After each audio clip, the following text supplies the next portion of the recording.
अस्सलाम वालेकुम। आप मेरे चैनल में पहली दफ़ा आए तो सब्सक्राइब करना कभी ना भूलिएगा और बेल आइकन को बजा दें ताकि मेरी कोई भी लेटेस्ट वीडियो है उसका नोटिफिकेशन आप तक पहुंच जाए। पाकिस्तान न्यूजीलैंड की सीरीज़ हुई ख़त्म और न्यूजीलैंड ने बाज पाकिस्तान को हरा दिया।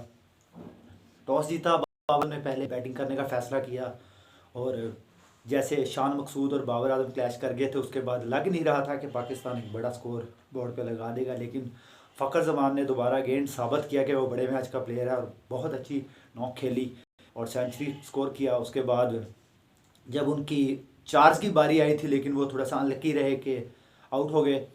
उसके बाद उनका साथ दिया मोहम्मद रिजवान ने। मोहम्मद रिजवान एक अलग बैटिंग स्टाइल में नज़र आए, आज लग रहा था कि वो लड़ने के लिए आए हैं और काफ़ी अच्छी इनिंग्स खेली। एंड में आगा सलमान ने काफ़ी अच्छी नॉक की जिसकी बदौलत पाकिस्तान ने 280 रन से एक बड़ा स्कोर ऑन बोर्ड लगा दिया था। मुझे बसानी यही लग रहा था कि पाकिस्तान ये मैच निकाल लेगा क्योंकि हमारी बॉलिंग दुनिया की वर्ल्ड नंबर 1 बॉलिंग है और हमें बॉलिंग की तौर पर पाकिस्तान को इंडस्ट्री बॉलिंग कहा जाता है। तो जब न्यूजीलैंड ने बैटिंग स्टार्ट की तो एक हमारे साथ प्रॉब्लम हुई, जैसे शाहीन और नसीम शाह की गैर मौजूदगी में हमें जल्दी विकेट नहीं मिल सका। नसीम शाह और शाहीन हमें जल्दी ब्रेक थ्रू दिलवाते हैं नई गेंद से, लेकिन अनलकी कि हम ये स्नैन और हारिस ये काम नहीं कर सके और हारिस के लिए ये सीरीज़ काफ़ी महंगी रही है और काफ़ी एक्सपेंसिव रहे हैं इस सीरीज़ में और काफ़ी रन देते आ रहे हैं, मार खाते आ रहे हैं। थोड़ा सा अनलकी साल भी कहेंगे या जब से वो बंधन में बंधे हैं तो काफ़ी मुश्किलात उनके लिए साबित हो गई है, लेकिन उम्मीद करते हैं कि आगे आने वाली सीरीज़ में काफ़ी अच्छा परफॉर्म करेंगे। लेकिन उनके साथ वसीम जूनियर वो मेरी समझ से बाहर है।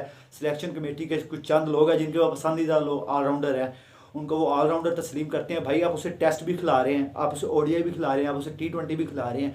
T20 तक रखें समझ में आता है, लेकिन ओडीआई टेस्ट में मुझे वो प्लेयर समझ में नहीं आ रहा। उसके बाद हमें पहला रन आउट पे विकेट आया, उसके बाद कॉनवे और कैन विलियमसन की अच्छी पार्टनरशिप लगी। तो जैसे कैन विलियमसन आउट हुए तो थोड़ी सी उम्मीद जाग रही थी कि शायद हमें इस मैच को बड़ा आराम से हम निकाल लेंगे अपनी तरफ, लेकिन फिलिप्स ने आकर क्या लाठी चार्ज किया और धुरकस निकाली बॉलर्स की। लेकिन फिल्म्स की इनके एक बहुत अच्छी शानदार मुझे चीज़ नज़र आई कि उसने कोई गलत शॉट नहीं खेला, जिम्मेदारी वाली शॉट्स खेले और मैच को जिस स्ट्राइक रेट के लिए वो जाने जाते हैं वो आकर इनिंग्स उन्होंने खेल ली। जैसे कि हमारे स्पिनर्स पहले आगे बॉल कर रहे थे, बहुत अच्छी लाइन पे बॉल कर रहे थे, तो मोहम्मद नवाज हो गया, उसामा मीर हो गया, वो आगे से ब्रेक कर रहे थे, आगा सलमान आगे से ब्रेक कर रहे थे। बैट्समैन के जहन में रहता है यार ब्रेक ना हो जाए, सीधा ना रह जाए बॉल, बैट्समैन फंस सकता है। लेकिन फिलिप्स ने जितने भी जहाँ पर आगा सलमान ने गलत बॉल किया, पीछे बॉल किया, उठाकर बाहर फेंक दिया। मोहम्मद रिजवान ने फिलिप्स को पीछे गेंद किया, उन्होंने उठाकर बाहर फेंक दिया। तो बड़ी जिम्मेदार इनिंग्स खेली एक जख्मी शेर ने। और अगर यही कंडीशन अगर हमारे किसी प्लेयर्स पर होती तो फर्ज कर हमारे किसी बाबर आजम पर ये कंडीशन होती तो बाबर आजम ने नॉन स्ट्राइकर को कहना था कि भाई तुम अटैक करो, मैं मैच को लंबा करता हूँ।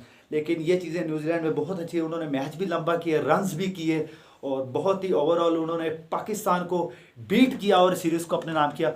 अब हम बैक टू बैक सीरीज़ हारते आ रहे हैं अपने होम में, ये चीज़ें छोड़ दो, हम यूएई वाली कंडीशन अपने माइंड से निकाल दो। पता नहीं वो दुबई वाली कंडीशन हम कब अपने माइंड से निकालेंगे। बैक टू बैक सीरीज हारे हैं, ऑस्ट्रेलिया से हम हार गए, इंग्लैंड से हम हार गए हैं, उसके बाद न्यूजीलैंड से हम हार गए हैं। भाई तुम ऐसा कर लो, फिर आईपीएल जब हो रहा हो तब टीम्स को बुला लिया करो ताकि उनके जो बड़े प्लेयर है वो आईपीएल खेल एंजॉय कर रहे हों और हम उनको हरा कर और अपने ट्विटर अकाउंट्स पर ट्वीट कर रहे हैं क्लासिक ये वो फलाना टमकीना। भाई ये चीज़ें छोड़ दो। अब बाबर आजम को सोचना होगा, इस मैच में बहुत सी वीकनेस थी। आपने अग्रेसिव फील्डिंग सेट नहीं की, आप अटैकिंग फील्डिंग लगाते शायद। जब उसके बाद मोहम्मद रिजवान साहब ने 30-35 पर कैच छोड़ दिया था, अगर वो कैच होता शायद मैच में थोड़ा और इंटरेस्ट पैदा होता, लेकिन रिजवान से हम ये चीज़ एक्सेप्ट नहीं कर रहे थे। उसके बाद बाबर आजम साहब जब 40-45 रन चाहिए थे उन्होंने कोई अटैकिंग फील्डिंग नहीं लगाई। अगर अटैकिंग फील्डिंग लगाते तो शायद वो चार्ज करने का सोच, चार्ज तो ऑलरेडी वो कर रहे थे, जहाँ पर उन्हें मौका मिल रहा था वो लगा।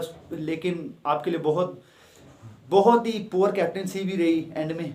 बाबर आजम बहुत अच्छी कैप्टनसी कर रहे थे जब आगा सलमान को यूज, लेकिन जैसे ही मैंने कहा कि आप थोड़ा सा अनलकी रहे और उसके बाद उन्होंने बहुत पुअर कैप्टनसी की। तो ओवरऑल ये सीरीज़ न्यूजीलैंड ने बासानी अपने नाम की। अब 3 महीने का ब्रेक आ रहा है, उसके बाद ये कुछ माहदे भी ख़त्म हो रहे हैं हमारे हेड कोचेज़ के, और इंशाल्लाह आने वाले हेड कोचेज़ देखो ओवरसीज़ होता है या पाकिस्तान होता है, पाकिस्तान का होता है। तो इस सीरीज़ के बाद 3 महीने का ब्रेक है, उसके दरमियान पीएसएल आएगी, पीएसएल के बाद दोबारा न्यूजीलैंड ने अप्रैल में आना है।